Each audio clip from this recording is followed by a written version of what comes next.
Hello friends, welcome to my channel history of बायदी। After a long break मैं आपका स्वागत करती हूँ अपने YouTube चैनल हिस्ट्री ऑफ बायदी में। I have no word what to say now, but I'm extremely sorry for this कि मैं कंटिन्यू नहीं कर पाई। There is a lot of reasons जिसकी वजह से मैं कंटिन्यू नहीं कर pi classes. I'm extremely sorry about it and once again I don't want to do any promise with you कि मैं रोज कंटिन्यू क्लासेस करूँगी, but trust me I will try my level best. तो without wasting your time let's start our classes. Modern India हम लोग पढ़ रहे थे, जिसमें हम लोगों ने नवीन राज्यों का उदय हम लोग पढ़ रहे थे। हम लोगों ने भारत में यूरोपियों का आगमन और मुगल वंश का पतन सिर्फ 2 लेसन को फिनिश कर पाए थे विथ ऑब्जेक्टिव क्वेश्चंस। एंड अभी हम लोग नवीन राज्यों के उदय में हम लोगों ने अवध को पढ़ने वाले थे। ओके, और उससे पहले हम लोगों ने जाट को, सिख को एंड बहुत सारे ऐसे टॉपिक्स थे जिसको हम लोगों ने पढ़ा था, और हमारा नेक्स्ट टॉपिक था अवध। तो अवध में हमारा फर्स्ट पॉइंट है, अवध राज्य की जो सीमाएं थी वो पश्चिमी में कन्नौज से लेकर पूर्व में कर्मनासा नदी तक फैली हुई थी। अवध राज्य की जो सीमाएं थी वो पश्चिम में कन्नौज से लेकर पूर्व में कर्मनासा नदी तक फैली थी। अवध जो था वो मराठों एवं अंग्रेजी राज्यों के बीच में बफर स्टेट के रूप में अवस्थित था। मराठे हो या अंग्रेज, कोई भी जो है अवध पर अपना अधिकार जमाना नहीं चाहता था। वो बीच में एक होता है ना, कठपुतली बना के रखना। वो मराठे और अंग्रेज जो थे वो अवध को बीच में अपने दोनों के बीच में कठपुतली बनाकर रखना चाहते थे। तो ये अवध जो था वो मराठों और अंग्रेजी राज्यों के बीच में बफर स्टेट के रूप में क्या था, अवस्थित था। एक यहाँ पे इम्पोर्टेंट पॉइंट है कि छोटा इमाम बाड़ा 1838 में मोहम्मद अली शाह ने बनवाया। छोटा इमाम बाड़ा किसने बनवाया था? 1838 ईस्वी में मोहम्मद अली शाह ने बनवाया था। ओके, तो बफर स्टेट के रूप में कौन अवस्थित था? अवध। किन राज्यों के बीच में? मराठों और अंग्रेज के बीच में। छोटा इमाम बाड़ा किसने बनवाया था? 1838 ईस्वी में मोहम्मद अली शाह ने बनवाया था।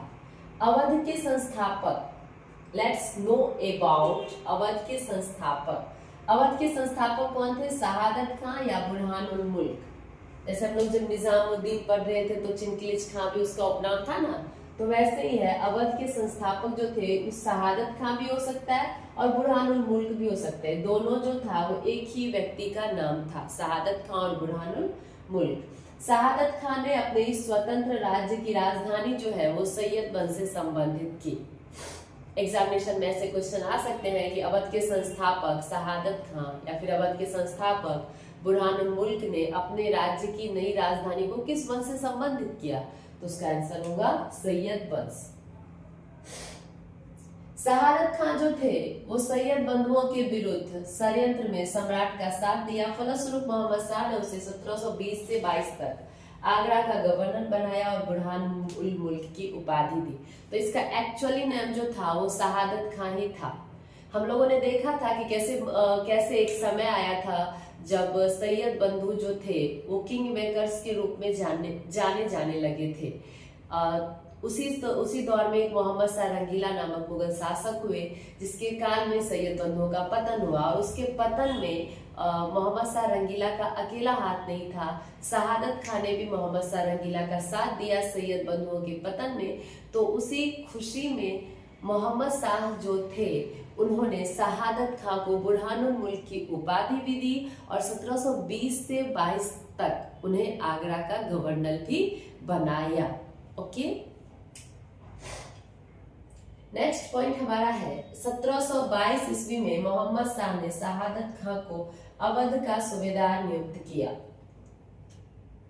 और यहीं पे वो रुक नहीं जाते हैं गवर्नर बना के, वो सहायता दी शहादत खान ने। इसकी खुशी में उन्होंने 1722 में उसे अवध का क्या किया, सूबेदार नियुक्त किया। और यहीं पे उन्होंने 1722 में ही में भी अवध राज्य की स्थापना की और उसकी राजधानियों को सैयद वंश से संबंधित किया। हम लोग जानते हैं कि कैसे नादिर शाह ने आक्रमण किया था मोहम्मद शाह रंगीला के काल में। तो जब नादिर शाह ने कब आक्रमण किया था, 1739 ईस्वी में। Okay, you have to remember it. Nadir Shah ने जब आक्रमण किया तो उसने क्या किया, शहादत खां को बंदी बना लिया। शहादत खां बंदी बना तो डर में ऐसा बोला कि तुम 50,000 लेके यहाँ से जा रहे हो, अगर तुम दिल्ली पर आक्रमण करोगे तो तुम्हें 20 करोड़ मिलेंगे। और इसी के कहने के बाद हम लोगों ने जाना था कि कैसे जब हम लोग मुगल वंश का पतन पढ़ रहे थे तो नादिर शाह ने कैसे आक्रमण किया था, वहां से क्या क्या लेकर गए थे, कैसे जो मोहम्मद शाह रंगीला और उस समय के जो भी व्यवस्थित आदमी थे वो सब किंग कर्तव्य विमूढ़ से रह गए थे। लेकिन उतना लूटने के बाद भी नादिर शाह नहीं रुकता है और शहादत खां को बोलता है कि अब मुझे 20 करोड़ चाहिए, जो तुमने मुझे वादा किया था कि दिल्ली पर, जब से वहां से वो 50 करोड़ लेके जाता है दिल्ली पे आक्रमण करने के बाद, फिर भी उसे अभी शहादत खां से 20 करोड़ चाहिए होता है। और शहादत खां जो है वो नादिर शाह के डर से आत्महत्या कर लेता है। और जब उससे धन मांगा जाता है तो वह 1739 में ही क्या करता है, विष खाकर आत्महत्या कर लेता है और शहादत खां का अंत ऐसे हो जाता है।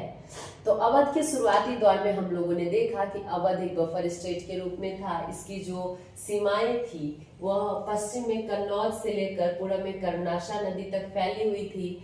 शहादत खां जो थे इसके संस्थापक थे। शहादत खां को अवध का सूबेदार क्यों बनाया गया और शहादत खां का अंत कैसे हुआ। नेक्स्ट जो अवध के नवाब आते हैं वो आते हैं सफदरजंग। सफदरजंग कब से कब तक नवाब रहते हैं, 1739 से 54 तक। यह शहादत खां का भतीजा व दामाद था। मोहम्मद शाह ने एक फरमान द्वारा इसे सूबेदार नियुक्त किया। यह जो था शहादत खां का भतीजा व दामाद था और मोहम्मद शाह ने एक फरमान के द्वारा इसे जो है सूबेदार नियुक्त किया। 1742 ईस्वी में सफदरजंग क्या करते हैं, कुछ सेना लेकर बिहार जाते हैं, कुछ समय के लिए पटना पर अधिकार भी कर लेते हैं। It's not very important topic but you have to remember कि कौन सा ऐसा अवध का नवाब था जो कुछ समय के लिए पटना पर अधिकार कर लेता है, तो वह है सफदरजंग। 1745 में इन्होंने रुहेलों के विरुद्ध एक सैनिक अभियान किया और असफल रहा। अवध के नवाब सफदरजंग ने 1742 में बिहार पर कुछ समय के लिए अपना स्थापत्य जमाया। 1745 में उन्होंने रुहेलों पर जो है वो आक्रमण किया, लेकिन ये अभियान जो था उनका असफल रहा। हम लोग जानते हैं कि कैसे अहमद शाह अब्दाली 1748 ईस्वी में भारत पर प्रथम आक्रमण करते हैं। मोहम्मद शाह रंगीले के बेटे अहमद शाह उनको पराजित कर देते हैं और इसी अभियान में अहमद शाह का साथ जो है वो सफदरजंग देते हैं। अब्दाली के विरुद्ध अहमद शाह का साथ जो है वो सफदरजंग देते हैं और अहमद शाह इन्हीं से खुश होके कि इन्होंने अब्दाली के विरुद्ध मेरा साथ दिया, इनको अपना वजीर नियुक्त कर देते हैं। शासन के सबसे उच्च पद पर हिंदू नवाब महाराजा नवाब राय को नियुक्त करते हैं। ये जो सफदरजंग थे इनके समय में जो शासन का सबसे उच्च पद था इस पर उन्होंने नवाब राय को, जो कि एक हिंदू थे, को नियुक्त किया था। एक यहाँ पे इम्पोर्टेंट याद रखने वाली बात है कि अवध में लखनवी तहजीब इसी के शासन काल में विकसित हुई। अवध में जो एक लखनवी तहजीब थी वह जो है सफदरजंग के काल में ही विकसित हुई। 1854 में जो है इनकी मृत्यु हो गई, नॉर्मल डेथ हुई, कोई हत्या वत्या नहीं थी। तो 1854 में इनकी मृत्यु हो गई। नेक्स्ट हमारे अवध के नवाब है सुजाउद्दौला। सुराजुद्दौला में फर्स्ट टॉपिक हमारा है। सुराजुद्दौला जो नवाब थे वो 1754 से 1775 तक नवाब रहे थे। ये सफदरजंग के पुत्र थे। इन्होंने 1759 ईस्वी में निर्वासित मुगल सम्राट शाह आलम द्वितीय को अपना वजीर इमादुल मुल्क के विरुद्ध अपने राज्य में शरण दी थी। सफदरजंग जो नहीं, शुजाउद्दौला जो थे ये सफदरजंग के पुत्र थे। सफदरजंग ने क्या किया था हम लोग जानते हैं कि 1759 में निर्वासित मुगल सम्राट जो थे शाह आलम द्वितीय, वह अपने वजीर इमादुल मुल्क या गाजिउद्दीन के कारण दिल्ली नहीं जा पा रहे थे, तो इनको जो है सफदरजंग ने क्या दी थी, शुजाउद्दौला ने अपने राज्य में शरण दी थी। तो अवध का कौन सा ऐसा नवाब था जिसने निर्वासित मुगल सम्राट शाह आलम द्वितीय को अपने राज्य में शरण दी थी, तो वह थे शुजाउद्दौला। ओके, शुजाउद्दौला जो थे इन्होंने 1761 ईस्वी में पानीपत के तृतीय युद्ध में अब्दाली का साथ दिया मराठों के विरुद्ध। मराठों के विरुद्ध जो था शुजाउद्दौला ने 1761 ईस्वी में अब्दाली का क्या दिया, साथ दिया।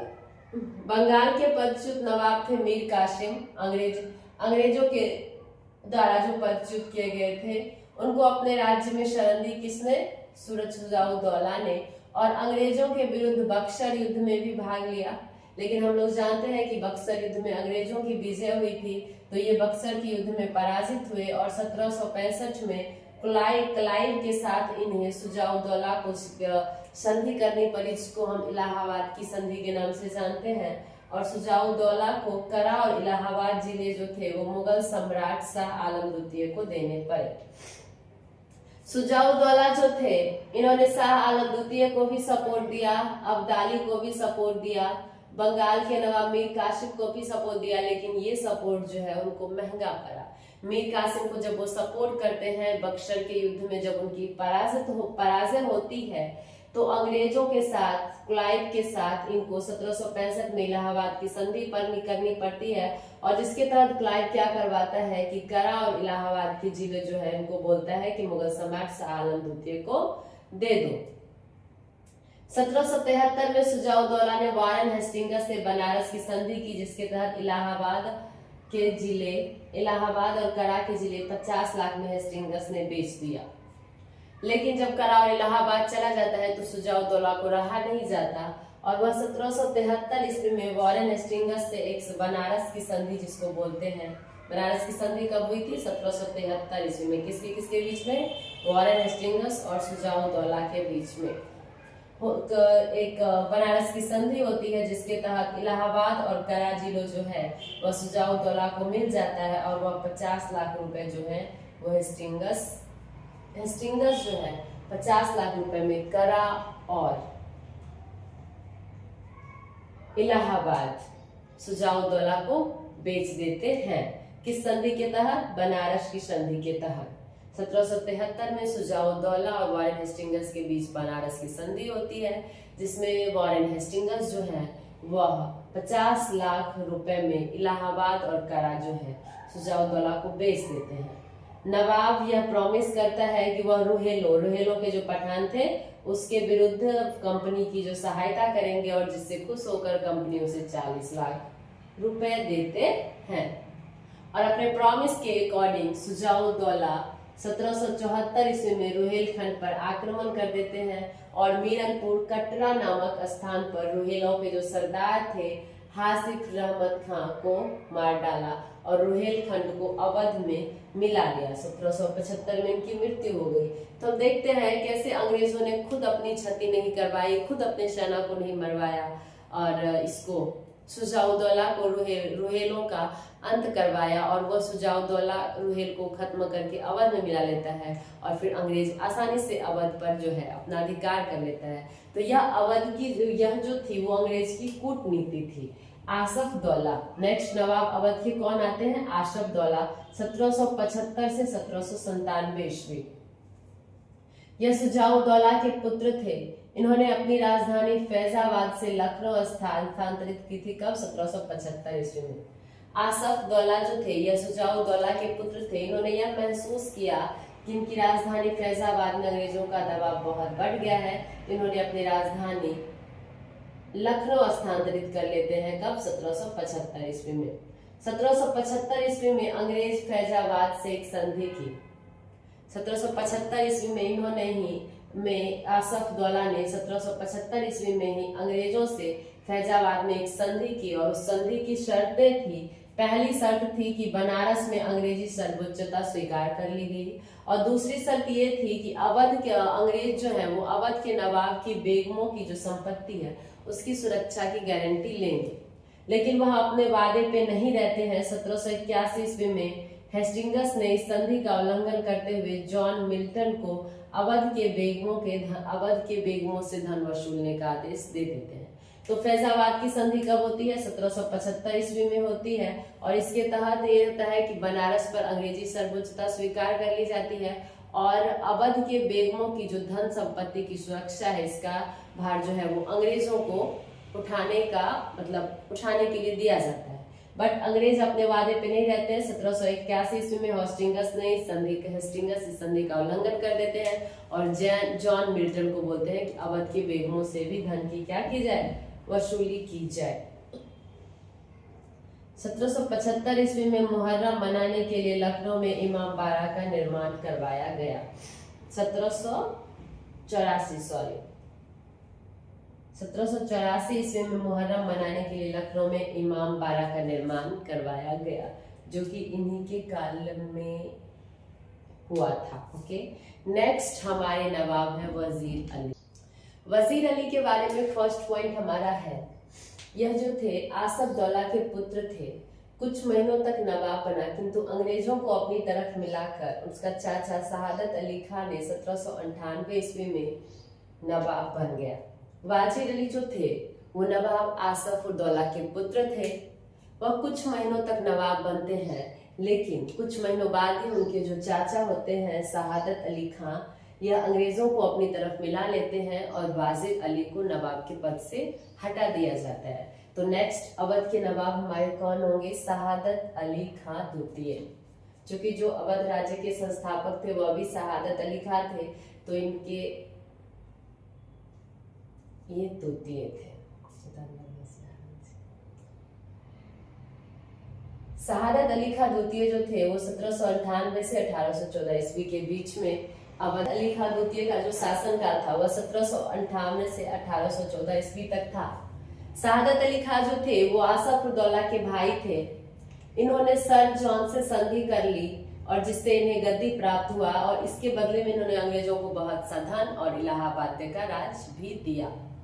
हम लोग पहले भी जान चुके हैं कि शहादत अली खान जो थे इन्होंने वजीर अली को हटाकर अंग्रेजों से संधि कर ली और वजीर अली को हटाकर खुद सिंहासन पर बैठ गए।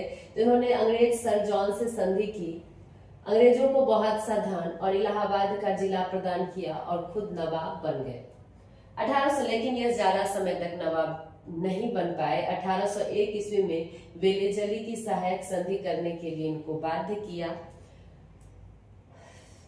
वेलेजली की सहायक संधि के शिकार बहुत सारे भारत के राज्य हुए और 1801 में बारी आई अवध की। 1801 में वेलेजली ने शहादत अली खान को सहायक संधि स्वीकार करने के लिए बाध्य किया, और जिसके अंतर्गत शहादत अली खान द्वितीय को अपना आधा राज्य, जिसमें रोहेलखंड, गोरखपुर, गंगा यमुना का मध्यवर्ती भाग सम्मिलित था, अंग्रेज को देना पड़ा। तो वेलेजली की सहायक संधि अवध ने कब स्वीकार की थी? 1801 ईस्वी में, और उस समय में नवाब कौन थे? शहादत अली खान द्वितीय। लॉर्ड हेस्टिंगस ने शहादत अली खान द्वितीय से धन लेकर इसको राजा की उपाधि क्या की? प्रदान की। शहादत अली खान से धन लेकर उसको राजा की उपाधि लॉर्ड हेस्टिंगस ने प्रदान की। इसके बाद हमारा टॉपिक है कि गाजी हैदर अली खान नवाब बना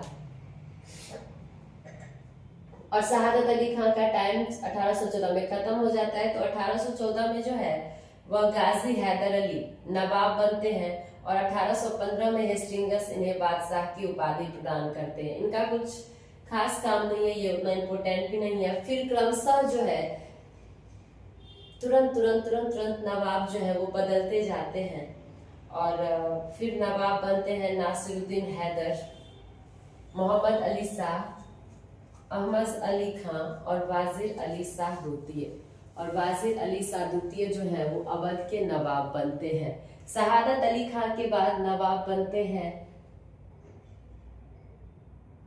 गाजी हैदर अली, और गाजी हैदर अली के बाद जो नवाब जो है, नवाबों में परिवर्तन होते रहता है और फिर नवाब बनते हैं नासिरुद्दीन हैदर, मोहम्मद अली शाह, अहमद अली और वाजिर अली शाह। वाजिर अली शाह जो थे वो अवध के अंतिम नवाब थे। आइए उनके बारे में कुछ टॉपिक जानते हैं।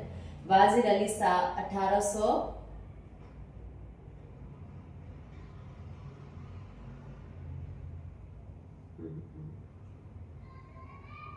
मथुरे तो यार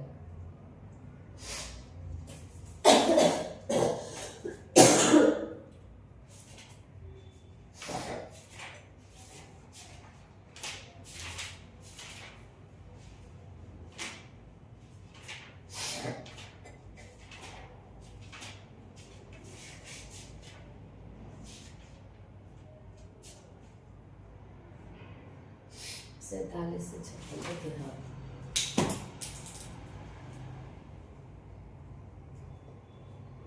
वाजिर अली शाह 1847 से 56 तक नवाब रहते हैं। यह अवध के अंतिम नवाब थे। इनके काल में 1854 ईस्वी में क्या हुआ कि 1854 ईस्वी में आउटरम ने अपनी रिपोर्ट सौंपी। आउटरम ने अपनी रिपोर्ट कब सौंपी, ये क्रोनोलॉजी में ये क्वेश्चन आ जाता है कि आउटरम ने अपनी रिपोर्ट कब सौंपी, 1854 ईस्वी में। और जिसको आधार बनाकर वाजिर अली शाह पर कुशासन का आरोप लगाकर लॉर्ड डलहौजी जो थे, इन्होंने 4 फरवरी 1856 ईस्वी को अवध का राज्य हड़प लिया। आउटरम ने अपनी रिपोर्ट सौंपी 1854 ईस्वी में और 1856 में लॉर्ड डलहौजी जो थे, इन्होंने अवध पर कुशासन का आरोप लगाया और अवध राज्य को हड़प लिया। नवाब को पेंशन देकर कोलकाता भेज दिया गया। डॉक्टर ईश्वरी प्रसाद एक इतिहासकार हैं। इन्होंने इस विषय में कहा है कि वास्तव में डलहौजी का यह कार्य अत्यंत ही निंदनीय था। अवध राज्य को हस्तगत करने के लिए उसने जिस अनीति और अत्याचार का सहारा लिया, उसकी क्षमता इतिहास में बहुत कम देखने को मिलती है। यह डॉक्टर ईश्वरी प्रसाद का कथन है कि वास्तव में जिस तरह से डलहौजी ने अवध राज्य को हड़पा, जिस अनीति और अत्याचार की उसने सहायता ली अवध को हड़पने के लिए, इस तरह की घटना जो है इतिहास में बहुत कम देखने को मिलती है। और इस तरह 1856 में अवध राज्य को अंग्रेजों ने अपने में मिला लिया और हमारा अवध का पॉइंट यहीं पे खत्म होता है। कुछ नोटेड चीजें हैं, you have to know this, that is 18वीं शती में त्रावणकोर राज्य की स्थापना हुई। त्रावणकोर राज्य की स्थापना 1729 ईस्वी में राजा मार्तंड वर्मा ने की थी। त्रावणकोर राज्य की स्थापना कब हुई? 1729 ईस्वी में किसने किया था? मार्तंड वर्मा ने किया था। राजा मार्तंड वर्मा डचों और समकाली सामंती सरदारों को पराजित कर अपने राज्य की सीमा कन्याकुमारी से कोची तक फैला दी। और राजा मार्तंड वर्मा ने 1729 ईस्वी में